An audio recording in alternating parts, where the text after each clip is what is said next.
Distinguished guests of the annual Roma Summit, dear Ombudsman Hilmi Jashari, dear Adam Weiss, Managing Director of European Roma Rights Centre, dear John Stauffer, Legal Director of the Civil Rights Defenders, dear Orhan Hussein, Team Leader of the Regional Cooperation Council, and distinguished guests, ladies and gentlemen, it's a great honor for me to have the opportunity to address you at the annual Roma Regional Summit, bringing together human rights defenders and activists from the Western Balkans and Europe to discuss current trends relevant to human rights of the Roma community. First, allow me to apologize for not being able to address you in person due to my obligation at the European Parliament here in Brussels. But nevertheless, I'm honored that in this video I can point out some of the important aspects in our ongoing work in the European Parliament in the field of fundamental rights aspects in Roma integration. First, I have to point out that during the 2nd October plenary sitting, members of European Parliament demonstrated strong support for fight against anti-Gypsyism, and a high majority of 417 members of European Parliament voted for the resolution on fundamental rights aspects in Roma integration in the European Union. I'm convinced that such strong support from the European Union side is also supporting the important work of the Roma activities in their work on improvement of human rights of Roma community. Since annual regional summit take place in Prištini, allow me to also highlight that I'm also formally took over the role and the responsibilities of the European Parliament Rapporteur for Kosovo and returned from Prištini just a few days ago.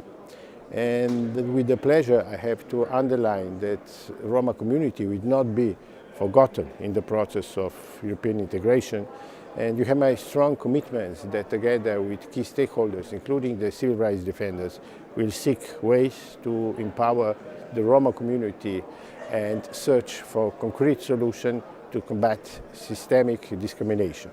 During the parliamentary debate on the above-mentioned resolution, I had a speech where I congratulated the rapporteur Soraya Post for her excellent work and pointed out a few aspects I would like to share with you as well. Roma community represents an important part of European culture and values and contributes to the culture, wealth and the common history of the European Union. I call for intensified fight against hatred of the Roma and for promoting their integration without discriminatory structures. The issue of segregation in education remains as a challenge, as well as the transition from education to employment.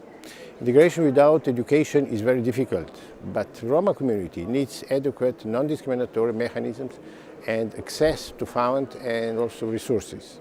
For the conclusion, allow me to inform you that recently I received a response from the European Commission to my parliamentary question of the national strategy and assistance for Roma inclusion. I asked the Commission what measure it intends to implement to fill the gaps between the Roma community and the rest of the population in the areas of education, employment and healthcare. In its response, the Commission stated it has begun an assessment of the European Union framework, which will also be taken into account when designing financial instruments beyond 2020. But in addition to the strategy, we need concrete action, and their effects must be measured. We must put anti-Gypsyism in the forefront of an improved post-2020 strategy. This is necessary and important step in overcoming the stereotypes and ending systematic discrimination and violation of human rights of the Roma community in the region, and urge governments to fully implement international human rights standards. Well, dear ladies and gentlemen, thank you for your attention.